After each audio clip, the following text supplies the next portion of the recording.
ओम नमः शिवाय। हर हर महादेव। नमस्कार दोस्तों, कैसे हो आप लोग। आशा करती हूँ आप लोग स्वस्थ होंगे, मस्त होंगे, शिव जी की सेवा में व्यस्त होंगे।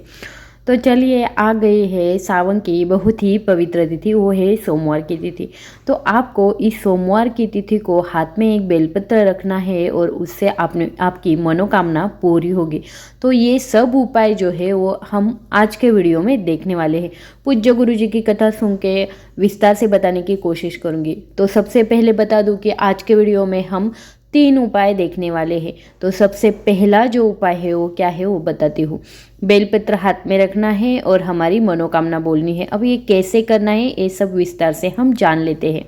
तो सबसे पहला जो उपाय है वो है मनोकामना पूर्ति के लिए। आपकी कौन सी भी बड़ी से बड़ी इच्छा हो, मनोकामना हो, वो इस उपाय को अगर आप सावन के सोमवार के दिन करते हो तो आपकी कौन सी भी इच्छा हो वो पूरी हो जाती है। तो आपको इस उपाय के लिए क्या चाहिए, एक जल पात्र में आपको शुद्ध जल लेना है। शुद्ध जल मतलब कैसा लेना है, लेकिन इस उपाय में देखिए आपके घर का जो मटका है उस मटके का ही जल आपको लेना है, बाकी किधर का भी जल जो है वो लेना नहीं है। मटके में आपने भरा होगा वही जल आपको, शुद्ध जल जो है वो घर से लेना है। उसके बाद में आपको एक अच्छा सा बेलपत्र लेना है, किधर से भी टूटा फूटा फटा हुआ नहीं होना चाहिए। सुंदर सा बेलपत्र जो है वो आप लेंगे। अब ये 2 ही चीज़ें हमें चाहिए, तो हम कैसे रखेंगे इस बेलपत्र को। बेलपत्र को क्या करना है, जो चिकना वाला भाग है वो ऊपर आना चाहिए और हमारे हाथ को थोड़ा सा चिकना नहीं रहता है वो भाग, देखिए वो भाग ना हमारे हाथ को टच करके, और डंडी जो है वो हमारी तरफ, और जो पत्तियां है वो आगे की तरफ रख के हमें जो बेलपत्र है वो हमारे हाथ पे रखना है। उसके बाद में हमें क्या करना है, जो भी आपने पानी लिया है, जल लिया है, वो आपको आपके हाथ में रख देना है। तो कैसे होगा, नीचे आपका हाथ रहेगा, उसके ऊपर बेलपत्र रहेगा, चिकना भाग जो है बेलपत्र का वो रहेगा ऊपर की ओर, और उसके बाद उसके ऊपर रहेगा जल पात्र जिसमें शुद्ध जल भरा हो। तो ऐसा जल भरा हुआ जल पात्र है वो हमें पूरे घर में लेके घूमना है, मतलब हर कोने कोने में जाके अच्छे से आपको घूमना है। उसके बाद हमें जाना है शिव मंदिर में। लेकिन जब भी आप घर में घूम रहे हो तब आपको कुंदकेश्वर महादेव का स्मरण करना है। कौन से महादेव, कुंदकेश्वर महादेव का आपको स्मरण करना है और ऐसे घूमना है अपने घर में। ये घूमने के बाद आप जाओगे शिव मंदिर में। लेकिन एक बात तो बताने की भूल गई कि एक खाली जल पात्र जो है जिसमें जल नहीं होगा, ऐसा कटोरी वगैरह कुछ भी आप लेके जा सकते हो, एक खाली पात्र भी आपको लेके जाना है। तो आप गए, उधर जाने के बाद फेस होगा उत्तर की तरफ और आप जल जो है वो समर्पित कर दोगे। अब ये कैसे करोगे, वो बेलपत्र अपने हाथ में वैसे ही रखना है आपको, और सबसे पहले जल जितना भी लाया है आपने जल पात्र में वो समर्पित कर देना है। श्री शिवाय नमस्तुभ्यम का ध्यान करते हुए ये समर्पित कर दिया, और वो जो जल का लोटा है वो आपको बाजू में ले लेना है। उसी तरह से हमारा हाथ जो है जिस पे हमारा बेलपत्र है वो बेलपत्र वैसे ही हमें शिवलिंग पर समर्पित कर देना है। उल्टा हाथ जो है वो वैसा लेके जाने का, और उससे हमारा जो बेलपत्र था, अब देखिए हमने चिकना साइड जो है वो हमारे हाथ के ऊपर रखा था, तो इसीलिए बराबर अच्छे से शिव जी के शिवलिंग पर ये जो बेलपत्र है अच्छे से चिकना भाग जो है वो शिवलिंग पर टच करेगा। इस तरह से ये बेलपत्ती जो है वो समर्पित हो जाएगी। और उसके बाद आपको क्या करना है, जल जब भी आप डाल रहे हो, जल समर्पित कर रहे हो, तभी आपको जो भी आपने खाली पात्र लिया है, मतलब कटोरी वगैरह, वो इस साइड में जलाधारी की साइड में रख देनी है। यानी कि आप जो भी जल अर्पित करोगे उसमें से थोड़ा जल जो है वो आपके कटोरी में आ जाएगा। तो इस तरह से आपको सबसे पहले वो कटोरा रखना है, उसके बाद जल अर्पित करना है। तो थोड़ा बहुत तो जल हमारे जल पात्र में आ जाएगा, और जो हमारा बेलपत्र है वो भी हमने उसके बाद चढ़ा देना है। ये चढ़ा दिया तो इसके बाद हमें क्या करना है, घर पे आना है। जिस जल पात्र में हमने जल लिया है तो वो जल पात्र लेके हमें घर पे आना है, और वो जल जो है वो हमारे घर के सभी कोनों में छिड़कना है। और हमारे खुद के ऊपर जो भी व्यक्ति हमारी सुनती नहीं हो या फिर कुछ भी ऐसे अलग रही होगी तो उसके ऊपर हमें ये जल जो है वो छिड़कना है और घर के सारे कोनों में हमें ये जल जो है वो छिड़कना है। ऐसा कौन से अभी आदमी नहीं रहेगा कि जो ये उपाय सोमवार के दिन करे और सावन के सोमवार के दिन करे और उनके मन की इच्छा पूरी ना हो। तो चलिए आते हैं दूसरे उपाय की ओर। तो दूसरा उपाय क्या है, तो हमें इसका फ़ायदा क्या है वो देखना है सबसे पहले।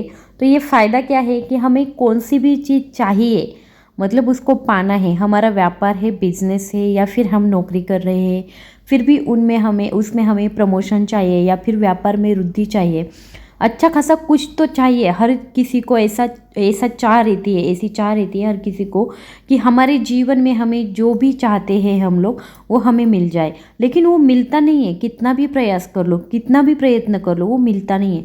तो आपको इसके लिए ये उपाय करना है। तो चलिए जानते हैं उपाय कैसे करना है। तो इस उपाय के लिए हमें चाहिए एक जल पात्र में जल, शुद्ध जल चाहिए, हमारे घर का ही जल चाहिए हमें। तो हमने घर का जल ले लिया, उसमें हम मिला देंगे थोड़ा लाल चंदन। अब लाल चंदन मिला लिया और हम जाएंगे किधर, बेल का जिधर पेड़ है उधर जाएंगे और ये जल जो है वो हम बेल के पेड़ को श्री शिवाय नमस्तुभ्यम का स्मरण करते हुए और हमारी मनोकामना बोलते हुए, या फिर हमारे जो भी प्रॉब्लम्स आ रहे हैं, ये जो हमें चाहिए वो चीज़ पूरी होने के लिए, या फिर हमें क्या चाहिए ऐसा हमें उस पेड़ के नीचे जल समर्पित करते हुए बोल देना है और घर पे आना है। आपको बस इतना ही करना है। सोमवार के दिन जो भी व्यक्ति बेल के पेड़ को लाल चंदन वाला जल अर्पित करता है उसके मन की सभी मनोकामनाएं पूरी हो जाती है। तो आपको ये उपाय सोमवार के दिन जरूर करना है। आते हैं तीसरे उपाय की ओर, लेकिन ये तीसरा उपाय जानने से पहले मेरी आप सबसे एक रिक्वेस्ट है, अगर आपको मेरी वीडियोस अच्छी लगती है तो वीडियो को कर देना लाइक और शेयर, और उसी के साथ साथ आप मेरी आवाज़ पहली बार सुन रहे हो तो चैनल को सब्सक्राइब करना ना भूलिएगा। तो चलिए आते हैं तीसरे उपाय की ओर। तीसरा उपाय हमें क्यों करना है या फिर उसका क्या फ़ायदा है। देखिए अभी की दुनिया बहुत मतलबी है, मतलब जिसके पास पैसा होगा उसके पास चली जाएगी, लेकिन हमारे इधर जब भी ऐसी परिस्थिति आती है, हमारे पास पैसा ही नहीं है, तब हमें खुद के रिश्ते भी मदद नहीं करते हैं या फिर मुंह नहीं दिखाते हैं। ऐसा बोलते हैं ना, हमारे दिन बदल गए तो कोई हमारे इधर आता नहीं है, हमें पूछता नहीं है, या फिर कुछ भी हो, आप किधर भी मिलते हो तो आपसे इतनी अच्छी बातें नहीं की जाती। लेकिन ऐसी परिस्थिति जब भी आए ना, तब हमें शिव जी के पास प्रार्थना करनी है। बाकी कुछ भी लोगों की कुछ भी उपेक्षा नहीं करनी है, हमें सिर्फ भगवान शिव जी से ही उपेक्षा करनी है। तो देखिए हमें ये उपाय ऐसी जब सिचुएशन हमारे जीवन में आती है तब करना है। तो ये उपाय जो है वो हमें सूर्यास्त के बाद शिव जी के मंदिर में करना है। अब सोमवार के दिन ही करना है, चाहे वो सावन का सोमवार हो या फिर दूसरे सोमवार हो तो भी कर सकते हो, लेकिन सोमवार के दिन ही करता है। तो हमें क्या करना है, एक आटे का दीपक ले लो चाहे मिट्टी का दीपक ले लो, एक दीपक ले लिया, उसमें भर दिया घी।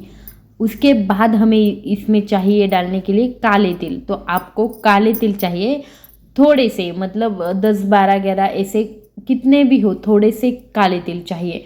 तो आपको ये काले तिल जो है वो दीपक में हमें डाल देने हैं। और हम किधर लगाने वाले हैं ये दीपक, भगवान शिव जी के मंदिर में, मतलब आप चौखट पे भी लगा सकते हो या फिर अंदर मंदिर में भी, शिवलिंग के पास में भी अपनी मनोकामना बोलते हुए और तुम्रुका जी का नाम स्मरण करते हुए, तुम्रुका जी का स्मरण करते हुए आपको ये दीपक जो है वो जलाना है। और आपकी जो भी समस्या है वो समस्या आपको ये दीपक जलाते हुए बोल देनी है और तुम्रुका जी का नाम लेके आपको ये दीपक जो है वो जलाना है।